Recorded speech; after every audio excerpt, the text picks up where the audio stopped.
নমস্কার বন্ধুরা, আমি সুমিত্রা তোমাদের কাছে আজকে নিয়ে চলে এসেছি বেগুন পাহাড়ি। বেগুন পাহাড়ি করার জন্য 500 গ্রামের মতন আমি বেগুন নিয়েছি। ওই দুটো বেগুনই 500 গ্রামের মতন হয়ে যাবে।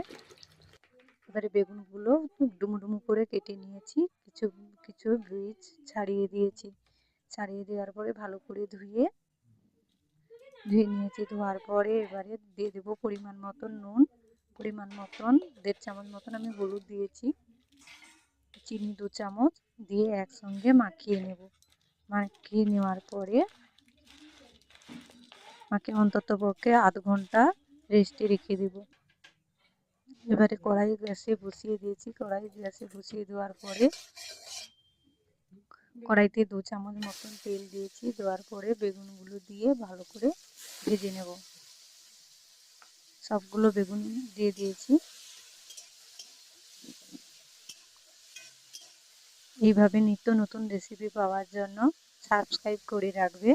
এবারে পুরো ভিডিওটা দেখার অনুরোধ রইল। না পুরো ভিডিওটা না যদি দেখো তাহলে বুঝতেই পারবে না আমি কেমন করে এই রেসিপিটি আমি বানালাম।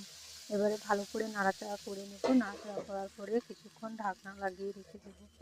আবার কিছুক্ষণ ঢাকনা লাগানোর পরে ঢাকনা খুলে নিয়েছি। খোলার পরে আমি আবার ভালো করে নাড়াচাড়া করে নেব। নাড়াচাড়া করার পরে দেখে নেব যে বেগুনটা সেদ্ধ হয়েছে কিনা। হ্যাঁ, বেগুনটা আমার সেদ্ধ হয়ে গেছে। আমি যেহেতু খুন্তি দিয়ে দেখে নিয়েছি। এবারে এইভাবে লাল লাল করে নাড়াচাড়া করে ভেজে নেবে। আমি ভেজে নিয়েছি। দেখুন বন্ধুরা, কত সুন্দর লাল লাল করে আমি ভেজে নিয়েছি। ভেজে আমি সবগুলো তুলে নেব। এবারে এই রেসিপিটি বানানোর জন্য ধনেপাতা, পোস্ত বাটা, সরষে বাটা আর নারকেল কোড়া আর টমেটো, মিডিয়াম সাইজ টমেটো 3টে আমি পেস্ট করে নিয়েছি ছোটো ছোটো করে। এবার তেল গরম করে সরষে বাটাটা দিয়ে দিলাম 2 চামচ মতন, দিয়ে ভালো করে মশলাটা কষিয়ে নেব। সরষে বাটাটা দেখুন লাল লাল করে আমি করে নিয়েছি। তোমরাও এইভাবে রান্না করবে।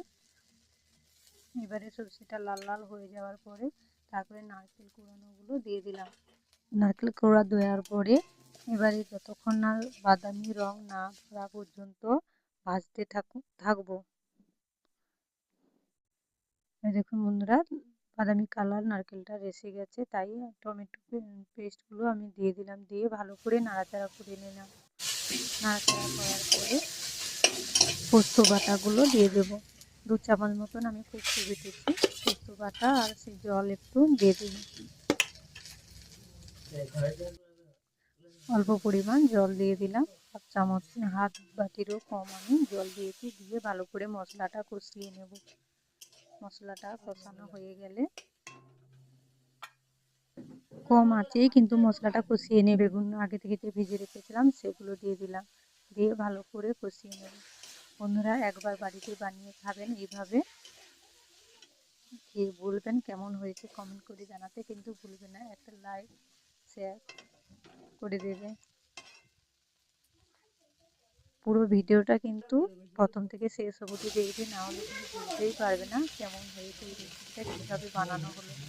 এবারে আমার রান্নাটা তৈরি হয়ে গেছে। সবগুলো তুলে নিলাম। নিয়ে এইভাবে নারকেল কোড়া আর ধনেপাতা দিয়ে সাজিয়ে নেব। এইভাবে সাজিয়ে নিয়েছি। কত সুন্দর দেখতে হয়েছে দেখো। দেখতে যেমন খেতেও তেমন।